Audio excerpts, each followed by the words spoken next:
તો વાત કરીએ હાર્દિક પટેલની, તો હાર્દિક પટેલના અમૃત ઉપવાસનો 19મો દિવસ છે. તે ધાર્મિક સંસ્થાઓનો આગેવાનો છે તે પણ હાર્દિક પટેલના પારણા કરાવવાના પ્રયત્નો છે તે હાથ ધરશે. જે અંગે બેઠક યોજી હાર્દિક પટેલના ઉપવાસ આંદોલનને લઈને મહત્વપૂર્ણ નિર્ણય લેવામાં આવી શકે છે. ધાર્મિક સંસ્થાઓના આગેવાનો દ્વારા સરકારની સાથે બેઠક યોજી હાર્દિક પટેલના પારણા અંગે નિર્ણય લેવાઈ શકે છે. તો હાર્દિક પટેલના નિવાસ સ્થાનેથી જોડાઈ ગયા છે અમારા સંવાદદાતા જ્યોતિ પટેલ. જે જ્યોતિ, જણાવશો જે પ્રમાણે હાર્દિક પટેલના ઉપવાસનો 19મો દિવસ છે, જે પ્રમાણે 18 દિવસ વીતી ગયા છે, પરંતુ સરકાર તરફથી કોઈ પ્રકારની મચક નથી આપવામાં આવી. હાલ કેવો માહોલ જોવા મળી રહ્યો છે? સમર્થકો છે તેમનું શું કહેવું છે અને કેવા પ્રકારનું આજે બેઠક થઈ શકે છે?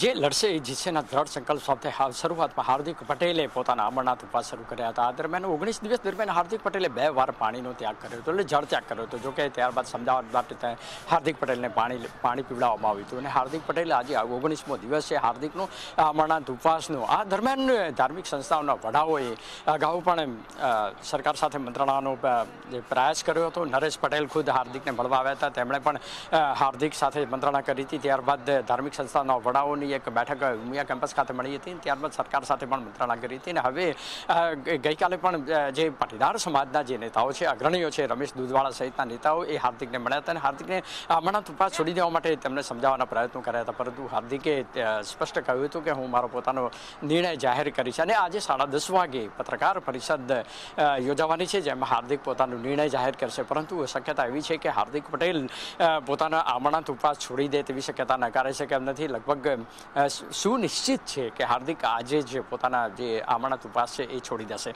બીજી મહત્વની વાત એ છે કે જે પ્રમાણે જે ધાર્મિક સંસ્થાઓના વડાઓએ જે હાર્દિક પટેલના જે માગણીઓ છે એ માગણીઓ સરકાર સમક્ષ રજૂ કરી હતી. બીજી બાજુ શનિવારે જે છત્રાલ ખાતે એસપીજી કે જે પાટીદારનો ઓબીસીમાં સમાવેશ કરીને તેમને અનામત અપાવવાનું જે આંદોલન શરૂ કર્યું હતું, એ એસપીજીના રાષ્ટ્રીય અધ્યક્ષ લાલજી પટેલે પણ ગઈકાલે જ સરકારને 72 કલાકનું અલ્ટિમેટમ આપે છે કે જો સરકાર 72 કલાકમાં તેમની 8 માગણીઓ નહીં સ્વીકારે તો 72 કલાક બાદ ઉગ્ર આંદોલન કરવામાં આવશે. એટલે હવે એસપીજી જે પ્રમાણે જે સક્રિય થયું છે અને એસપીજીએ હવે ફરીથી એક નવી જે ઇનિંગ શરૂ કરી છે અનામત આંદોલન માટેની, એ એક નવી જે રણનીતિ સાથે હવે એસપીજી બહાર આવી રહ્યું છે, એના પરિણામે કેટલીક ઉથલપાથલો થાય તેવી શક્યતા નકારાઈ શકે તેમ નથી. હવે હાર્દિક કદાચ આજે જ પોતાના અમરનાથ ઉપવાસ છોડી દે તેવી શક્યતા નકારાઈ શકે તેમ નથી. જોકે મનોજ પનારા અને સહિતના જે પાસના કન્વીનર છે એ 10:30 વાગે પત્રકાર પરિષદને સંબોધશે. તેમાં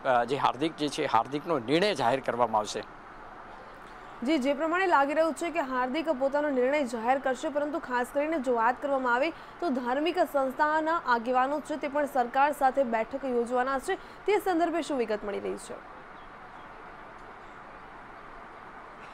જે ગઈકાલે જે વાત કરી તેમ પાટીદાર સમાજના જે અગ્રણીઓ છે એમણે એક બેઠક કરી હતી, હાર્દિકને મળ્યા હતા. ઉપરાંત આજે જે ખોડલધામના પૂર્વ પ્રમુખ નરેશ પટેલ કે જેમનું લેવા પાટીદાર પર ઘણું બધું વર્ચસ્વ છે, મોટું વર્ચસ્વ છે, એ નરેશ પટેલ અગાઉ હાર્દિકને મળ્યા હતા. અને આજે પણ નરેશ પટેલ હાર્દિકને મળવા આવશે અને કદાચ નરેશ પટેલના હસ્તે જ હાર્દિક પારણા કરે તેવી શક્યતા નકારાઈ શકે તેમ નથી. કારણ કે જ્યારે હાર્દિકે અગાઉ પણ જે જળત્યાગ કર્યો હતો અને ફરીથી એસપી સ્વામીના હસ્તે પાણી પીધું હતું, ત્યારબાદ શરદ યાદવના હાથે પાણી પીધું હતું. આ બે ઘટનાઓને લઈને ભારે રોષ ભડક્યો હતો પાટીદારોમાં. કારણ કે પાટીદારોએ સ્પષ્ટ રીતે પોતાના મેસેજમાં રોષ વ્યક્ત કર્યો હતો કે હાર્દિકે ખરેખર તો જો પાટીદાર અનામત આંદોલન ચલાવતો હોય અને પાટીદારો માટેનું આંદોલન હોય તો પાટીદાર સિવાયની વ્યક્તિઓ પાસેના હસ્તે તેણે કેમ પાણી પીધું, એ પણ મહત્વનો સવાલ છે. અને આ બાબતને લઈને હાર્દિક પર ભારે રોષ વ્યક્ત કર્યો હતો. અને કદાચ હાર્દિક આજે નરેશ પટેલ હાર્દિકને મળવા આવે છે અને હાર્દિકને મળ્યા બાદ તેઓ સમજાવશે અને હાર્દિક નરેશ પટેલના હસ્તે પારણા કરે તેવી શક્યતા નકારાઈ શકે તેમ નથી. જ્યારે બીજી બાજુ ધાર્મિક સંસ્થાઓના વડા જે ઉમિયા ધામ અને ખોડલધામના જે સંસ્થાઓ છે એ 4 પ્રમુખ સંસ્થાઓ ઉપરાંત બીજી અન્ય પાટીદારોની 2 પ્રમુખ સંસ્થા સહિત 6 જે સંસ્થાઓ છે, સંસ્થાઓના પ્રમુખ, તેમના હોદ્દેદારો અને વહીવટકર્તાઓ છે, એ વહીવટકર્તાઓની સરકાર સાથે મંત્રણા થશે અને મંત્રણા બાદ કોઈ ઉકેલ આવે તેવી શક્યતા જોવાઈ રહી છે. પરંતુ બીજી બાજુ જે પ્રમાણે એસપીજીએ 72 કલાકનું જે અલ્ટિમેટમ આપી છે ગુજરાત સરકારને કે જો 72 કલાકમાં તેમની 8 માંગણીઓ જો સ્વીકારવામાં નહીં આવે તો એસપીજી દ્વારા ઉગ્ર આંદોલન કરવામાં આવશે, સરકારના તમામ કાર્યક્રમોનો વિરોધ કરવામાં આવશે. એટલે તે એસપીજીની જે ચીમકી છે એની પણ ઘણી ખરી અસર જોવા મળશે. હવે એસપીજીની જેવી નવી રણનીતિ સાથે જે પ્રમાણે એસપીજી હવે ફરીથી આંદોલનને જીવંત કરવા હવે નવી રણનીતિ આખ્યા તૈયાર કરી રહ્યું છે, એના પરથી હવે કેટલીક રાજકીય ઉથલપાથલો સર્જાય તેવી એમાં કોઈ શક્યતા નકારી શકાતા નથી. કારણ કે 2019માં હવે લોકસભાની ચૂંટણી આવી રહી છે. 2017માં જ્યારે વિધાનસભાની ચૂંટણીઓ આવી હતી ત્યારે પણ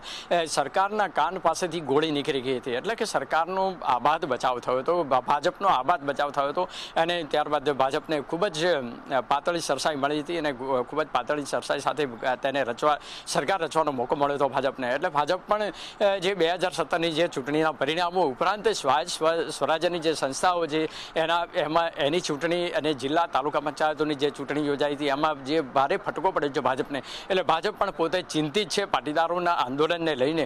પરંતુ જે પ્રકારે હાર્દિકે જે આમરણાથ ઉપવાસ શરૂ કર્યા અને સતત 19 દિવસ આજે થયા છે, તે 19 દિવસ સુધી સરકારે જે રીતે તમારો આભાર. જે પ્રમાણે કહી શકાય કે ધાર્મિક સંસ્થાઓના આગેવાનો છે તે પણ સરકાર સાથે બેઠક યોજી હાર્દિક પટેલના પારણા અંગે નિર્ણય લેવાઈ શકે છે.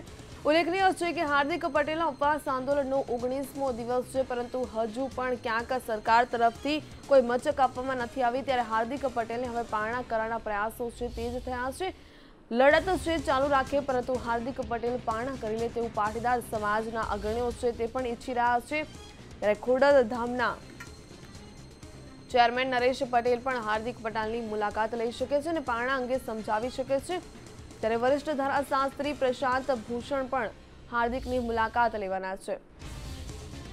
હાર્દિક આજે પારણા કરી શકે છે તેવું સૂત્રો તરફથી માહિતી મળી રહી છે.